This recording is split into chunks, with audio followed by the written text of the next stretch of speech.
The Phoenix Protocol forging my empire from the ashes of family betrayal. Ilara slammed her bedroom door, the sound echoing a dull thud that felt like the final punctuation mark on her evaporating patience.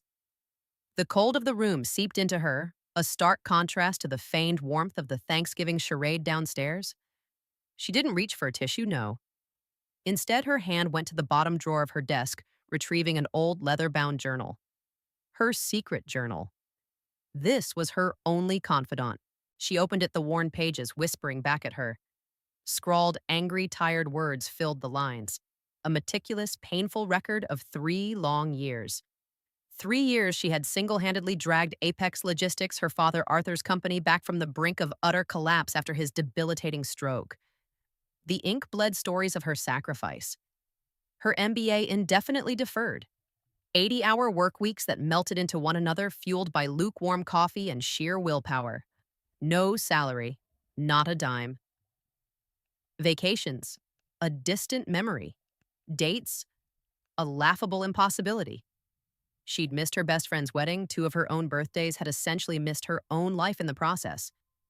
For what? For the hollow reassurances from her parents, Clara and Arthur. "We're family, Ilara," Arthur would say, his voice still bearing the slight slur from his illness.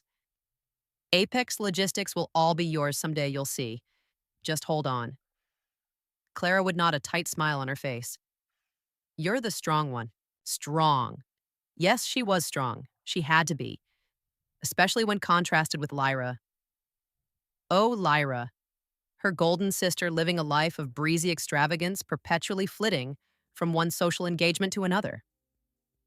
Lyra, who constantly boasted about her revolutionary Project Nightingale, saw some vague top-secret initiative she was supposedly spearheading for Apex Logistics. An initiative that curiously never yielded a single tangible result, never produced a single report Ilara could review. Just whispers of genius and winks from Lyra. The injustice of it all was a bitter pill Ilara swallowed daily. It was an unspoken rule: every company misstep, every market downturn, every client complaint. Somehow it was Ilara's oversight, her lack of foresight. But the small victories, the contracts salvaged at the 11th hour, the financial fires extinguished, those were attributed to good timing, market recovery, or bafflingly Lyra's inspiring vision for Project Nightingale. The absurdity was almost comical. She remembered with a fresh surge of resentment the Great Arizona Catastrophe. Lyra, in a rare moment of attempting actual work, had managed to reroute a critical time-sensitive shipment of perishable goods, worth tens of thousands, not to Phoenix, Arizona, but to Anchorage, Alaska. Alaska. The client had been apoplectic, and who had spent 2 sleepless nights working the phones, pulling every string and charming every contact to reroute the shipment and salvage the account. Ilara, of course. Her reward, watching Lyra depart for a week-long spa retreat. To recover from the stress of it all, a trip undoubtedly funded by Apex Logistics. "She's just so fragile, dear," Clara had murmured, patting Ilara's arm. "You, Ilara, you have to be the stronger one. Fragile." Ilara snorted softly, the sound lost in her quiet room. Lyra was about as fragile as a diamond-tipped drill. Ilara felt like a ghost, an invisible engine powering a machine whose other occupants were either oblivious or, worse, willfully blind to her efforts. She was a fixture taken for granted, like the sturdy, unremarkable office furniture. The tension had been building for months, a simmering pot threatening to boil over. Just last week, she'd gathered her courage and gently, respectfully brought up the subject of a formal salary. A pittance, even. Just an acknowledgement. Arthur had looked affronted. Clara had sighed dramatically. "Ilara, really?" Clara had said, her voice laced with disappointment. "After all we've done for you living under our roof. Don't you think you're demanding a little too much? This isn't the time to be selfish." Selfish. The word had struck her like a physical blow. Demanding. For wanting to be paid, for her labor, for wanting a shred of recognition, for wanting to be seen as more than just the family workhorse. Her pen scratched across a fresh page in the journal, the words flowing out of her, a torrent of pent-up frustration and dawning clarity. This couldn't continue. The charade was over. She wouldn't be their silent, uncomplaining engine anymore. As she wrote, a new kind of determination began to solidify within her, hard and unyielding. A silent vow. The Thanksgiving humiliation hadn't broken her. No, it had finally irrevocably set her free. She closed the journal, a sense of cold, hard resolve settling in. The path ahead was unclear, shrouded in uncertainty. But one thing was certain: Apex Logistics and the family that had taken so much from her would soon learn what it truly meant to function without their invisible engine. Her mind was already racing, piecing together the fragments of a plan. That very night, the first seeds of her quiet revolution would be sown. The first target was clear the truth behind Project Nightingale and Lyra's seemingly bottomless expense account. Resolve, cold and sharp, had settled in Alara by the time the last echoes of Thanksgiving dinner faded from the house. That very night, as the old grandfather clock in the hall ticked away the minutes towards a future she now knew she had to seize, Ilara sat before her laptop. The glow of the screen cast long shadows in her otherwise dark room. She accessed the Apex Logistics server system she knew better than her own reflection system she had painstakingly built and managed for 3 long years. Her first target, as a grim determination, settled over her: the meticulously vague and endlessly lauded Project Nightingale, and the river of company money that seemed to flow effortlessly towards her sister Lyra. The click of her keystrokes was the only sound, a rhythmic, almost surgical tapping in the oppressive silence. It didn't take long. Lyra wasn't exactly a master of subterfuge. An expense report folder, tucked away but not hidden well enough, practically glowed on the screen. The first item Alara opened was a charge for $5,000 categorized under Project Nightingale Creative Meditation and Strategic Realignment Course. A quick search of the retreat center revealed it to be a 5-star luxury spa nestled in a sun-drenched coastal town. Creative meditation. More like creative accounting. Disgust, bitter and hot, began to rise in Alara's throat. With her own secret journal open beside her laptop, its pages filled with her uncompensated hours and Apex's precarious finances serving as a stark counterpoint, Alara delved deeper into the company's digital labyrinth. The Project Nightingale expenses were a monument to financial fraud. It wasn't just the brand new Aurum sedan Lyra flaunted. It was the constant, insidious drain of thousands of dollars each month, all rubber stamped by their father Arthur. Strategic consultations turned out to be receipts from high-end boutiques.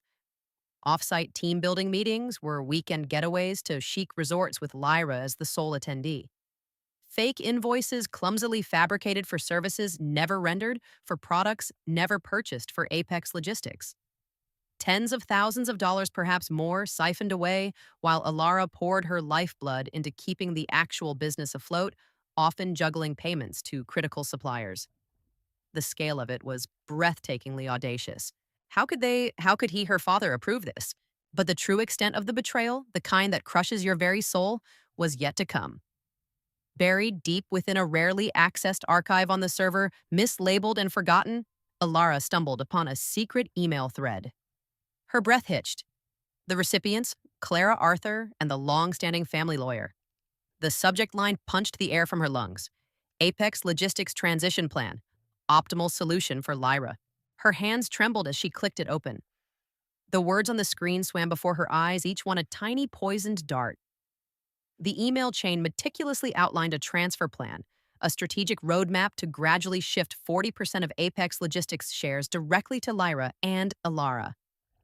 The plan spoke of her, too. It detailed a sensitive strategy to gently nudge Alara out of operations over the next 18 months. The reasoning penned by her own father was a cruel twist of the knife. Alara lacked long-term vision.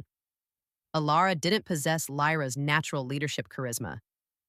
Alara was in essence a placeholder, a temporary fix to be discarded once her utility had waned and the true heiress was ready.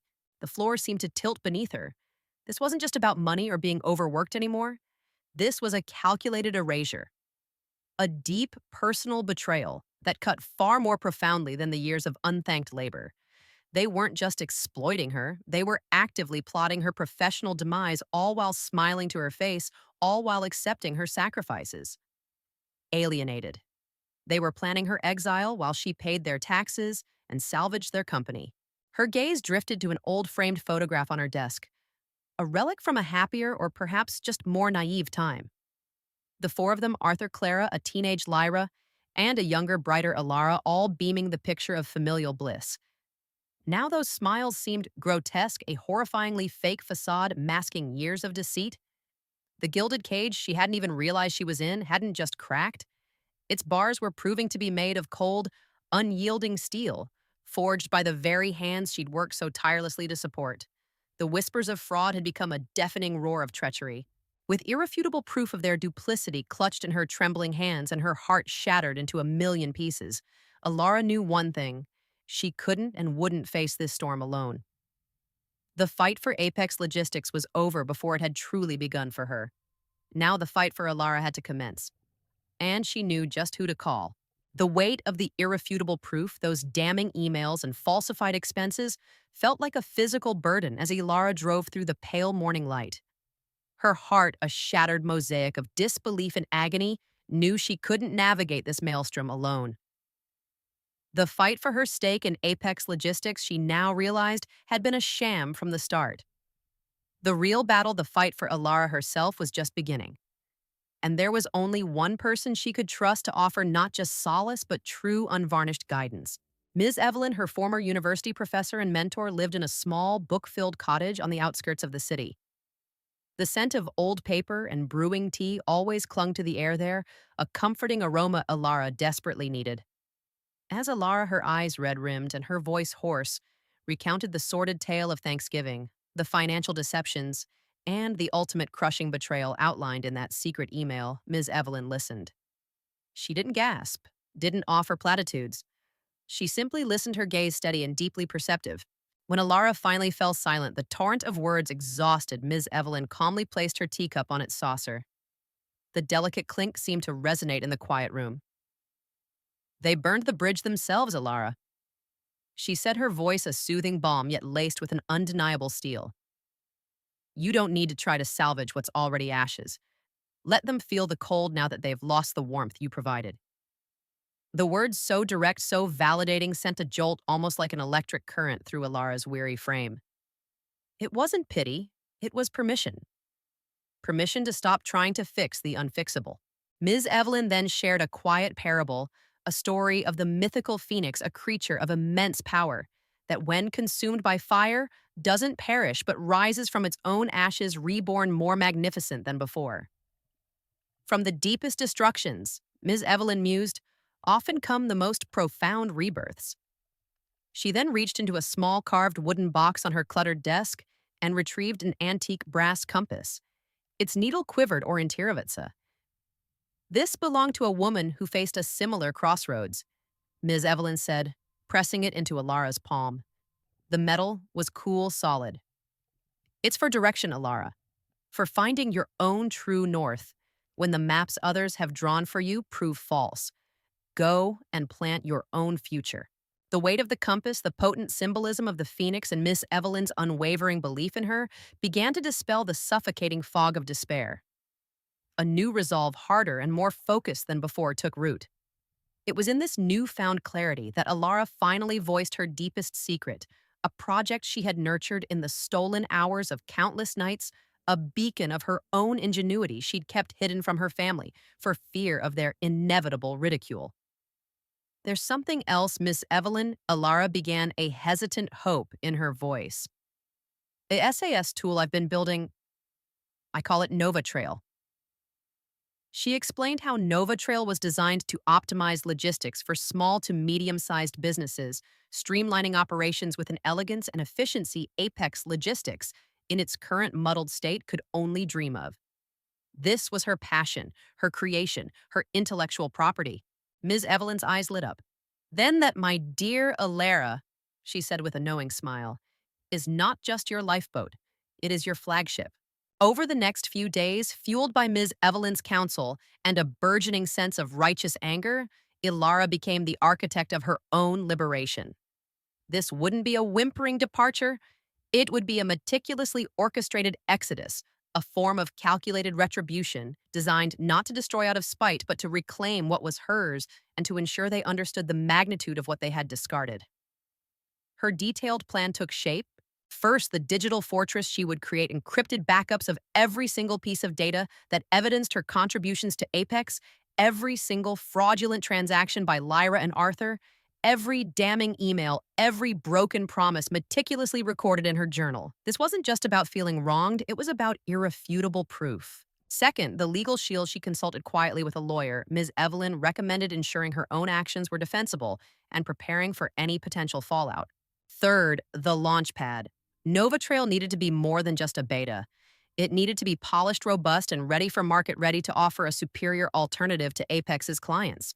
As she delved into old company files, digitizing records from her grandfather's era, the original founder of Apex Logistics, she stumbled upon another curiosity element, a forgotten, dust-covered box. Inside, among faded ledgers, was a personal handwritten letter from her grandfather to a then-young Arthur. One passage, cryptic and unsettling, seemed to leap off the page. "And always be wary, my son, of the wolves who wear the fleece of family.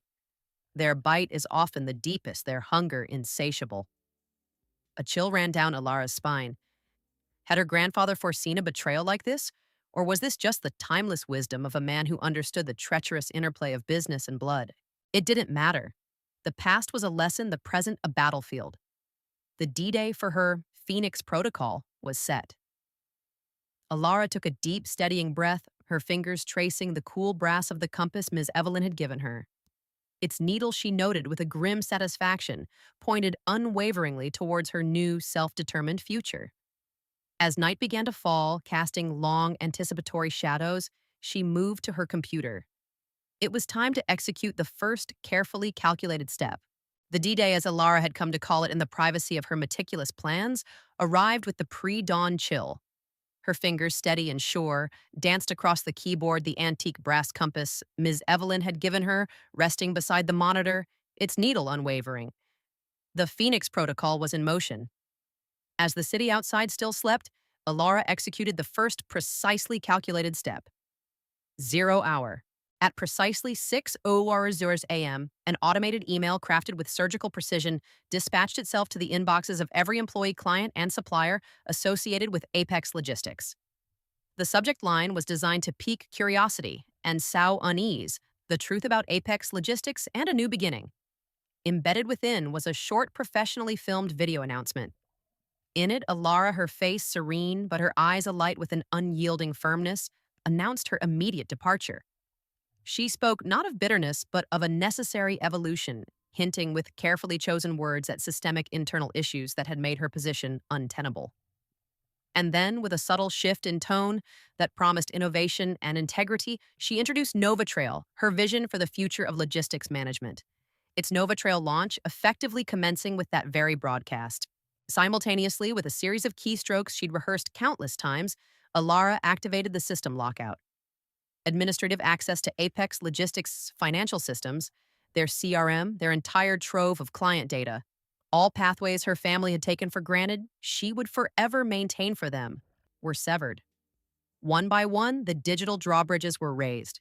She then initiated the pre-arranged migration protocols, smoothly redirecting several key clients, those with whom she'd cultivated genuine, respectful relationships over the years, towards introductory trial contracts with Nova Trail. A soft landing for them, a strategic acquisition for her. The silence in her small apartment was soon shattered. Her phone, previously a conduit for endless work demands, began to shriek with a different kind of urgency. 8 a.m. Arthur, her father. His voice when she let it go to voicemail was thin, laced with a dawning panic. Alara, pick up the CRM. It won't open. None of us can get in. Did you do something to the server? By 6:25 a.m., Lyra's assault began. A barrage of voice messages, each more shrill and accusatory than the last. "What in God's name do you think you're doing? Alara clients are calling me asking about some ridiculous Nova Trail. You're trying to destroy us. You're destroying the family, you jealous." The tirade devolved into incoherent sputtering.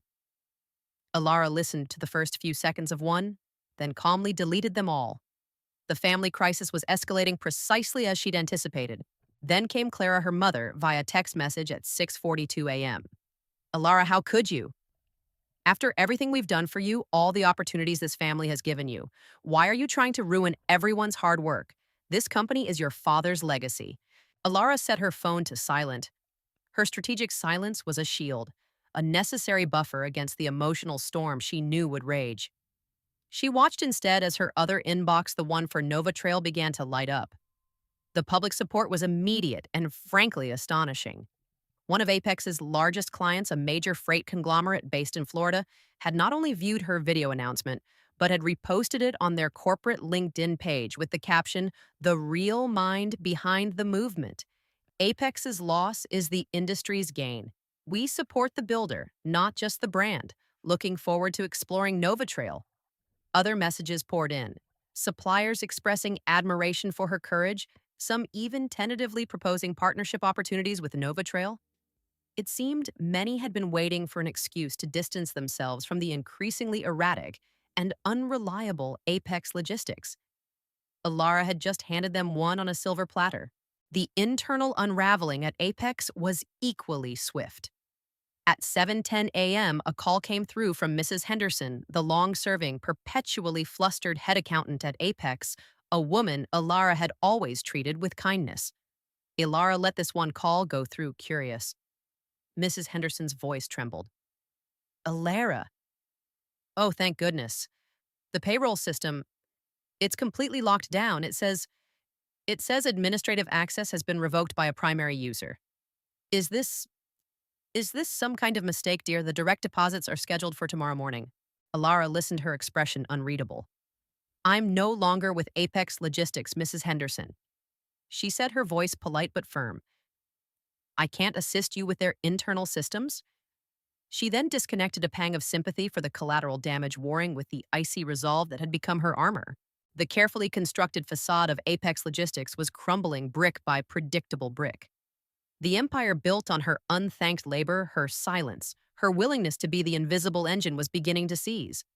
And she, Ilara, the founder of Nova Trail, was just getting started. The initial shockwaves had landed. Now it was time to observe the more significant tremors. She knew Lyra's explosive temper. It wouldn't be long before the storm arrived directly at her door. The tremors Alara had anticipated didn't take long to manifest into a full-blown earthquake, and Lyra, true to form, was its hysterical epicenter. Within days of 0 hour, as Apex Logistics began to visibly hemorrhage, Lyra appeared at Alara's apartment.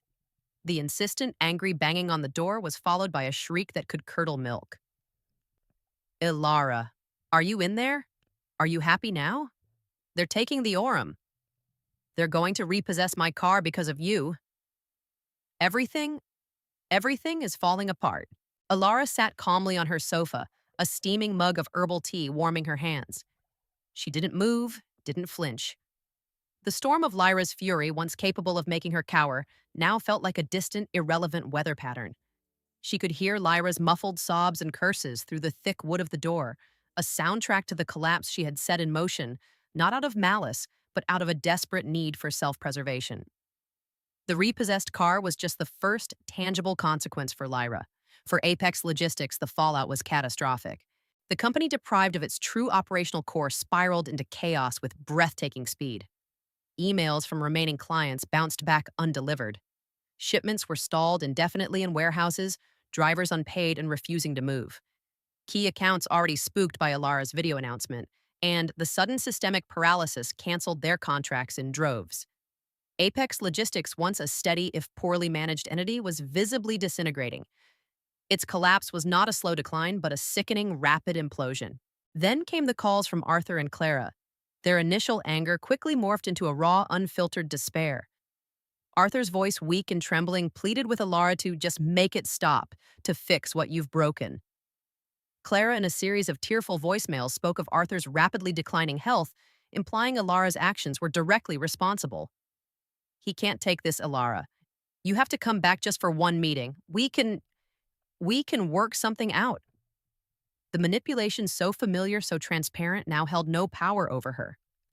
Instead of engaging, Alara had her lawyer send a formal notarized letter to Apex Logistics and to her parents, officially renouncing all past, present, and future associations, with the company revoking any implied powers of attorney and relinquishing any claim to its now toxic legacy. But as one empire crumbled, another was beginning its ascent. Nova Trail's launch, though initially a targeted strike, was now gaining organic traction at an astonishing rate.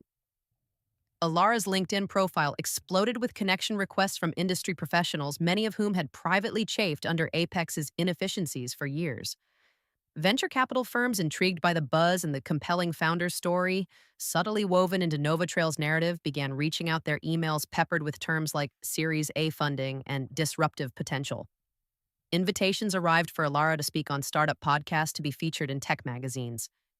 The recognition so long denied her was now flowing in from all corners, validating not just her skills, but her courage. She was no longer the invisible engine. She was a founder, a force to be reckoned with. Amidst this whirlwind of activity, Alara made her first hire for NovaTrail, a brilliant, shy young programmer named Imogen.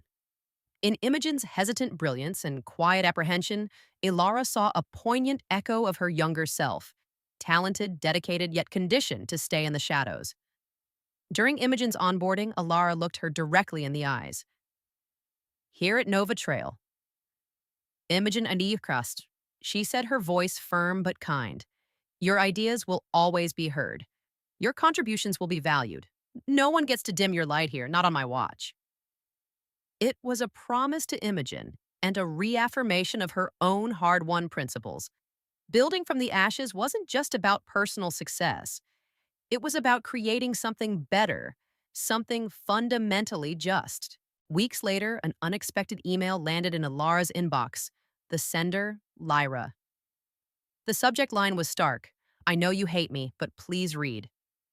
Alara hesitated for a long moment, her finger hovering over the delete button. Curiosity, or perhaps a flicker of something less definable, made her click. The email was short, rambling, and uncharacteristically devoid of Lyra's usual bluster. It was a clumsy, belated apology, a raw admission of truths long ignored. They always chose me, Alara.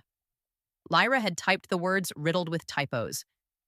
I guess I thought they always would. But they didn't just lose a daughter when you left. They lost the whole damn engine.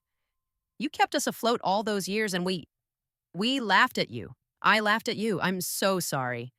I don't expect anything. I needed to say that. Alara read it twice. There was no surge of triumph, no satisfaction in Lyra's broken words. Surprisingly, what she felt was lighter. An invisible weight she hadn't fully acknowledged she was carrying seemed to lift from her shoulders. She didn't reply to the email. Some apologies she realized weren't for absolution, but simply for the record. Her quest had never truly been about revenge. It had been about liberation. And with Lyra's admission, another chain one she hadn't even realized still bound her quietly fell away. The past was finally truly beginning to recede. Her focus was on Nova Trail, on Imogen, on the future she was building, a future defined by her own terms, her own strength, her own hard-won freedom. A year later, the hum of anticipation in the vast auditorium was a stark contrast to the silent battles Alara had once fought. She stood on the main stage of a prestigious national tech conference, no longer the invisible workhorse of Apex Logistics, but Alara Vance, the celebrated founder and CEO of NovaTrail. The spotlight felt warm, not harsh. In her hand, almost hidden, she clasped the small brass compass Ms. Evelyn had given her, its cool metal a familiar anchor. She'd just finished detailing NovaTrail's meteoric rise, its innovative approach, and the ethical principles upon which it was built. Her closing words delivered with a quiet confidence that resonated more powerfully than any shout hung in the air. They told me I had to grow up, Alara stated, her gaze sweeping across the packed hall. And I did. I simply outgrew them. The applause that followed was thunderous, a wave of genuine admiration washing over her. It wasn't just for her business acumen, she knew, but for the unspoken journey that had brought her here. Later in the quiet of her hotel room, Alara reflected. The anger, the bitterness that had once been such a consuming fire within her, it was gone. Utterly. In its place was a profound sense of peace, a deep, abiding gratitude for the strength she hadn't known she possessed, the courage she'd found to stand up and reclaim her life. There was no lingering desire for vengeance, no dark satisfaction in their downfall. That chapter was well and truly closed. She recalled without a shred of triumph the day she'd driven past her childhood home a few months prior. A stark "for sale" sign was hammered into the overgrown lawn. The windows were dark, the driveway empty. It looked smaller somehow than she remembered, just a tired, empty shell. There was no surge of victory, only a quiet acknowledgement of an ending, the final faint echo of a door clicking shut on a part of her life that no longer defined her. That life, that house belonged to ghosts. Her present and her future belonged to Nova Trail. The company was thriving, a testament to innovation and ethical practice, creating jobs and genuinely helping other businesses succeed. More rewarding still, Ilara had become a mentor, particularly to young women like Imogen, her first brilliant hire. She saw their potential, understood their hesitancies, and made it her mission to ensure their voices were heard, their talents nurtured. Her inbox was often flooded with messages from strangers, men and women, who had heard her story through podcasts or articles, people who found in her journey the inspiring spark to confront their own toxic situations, to demand their worth, to begin their own rebuilding. True growth. Alara mused wasn't about stoic endurance of injustice. It was about the fierce, often terrifying act of rebuilding oneself on a foundation of self-worth and unwavering respect. It was about understanding that sometimes for something truly new and beautiful to be born, something old and rotten must be allowed to completely fade into the ashes. Ilara hadn't just built a company, she had meticulously, painfully, and finally joyfully reconstructed Ilara Vance. Stronger, wiser, and more gloriously unconditionally free than she had ever dared to imagine. She looked out at the glittering city lights, the future stretching before her, a landscape of limitless possibility. No longer a shadow, no longer an echo. Just Alara, her own North Star, finally charting her own magnificent course.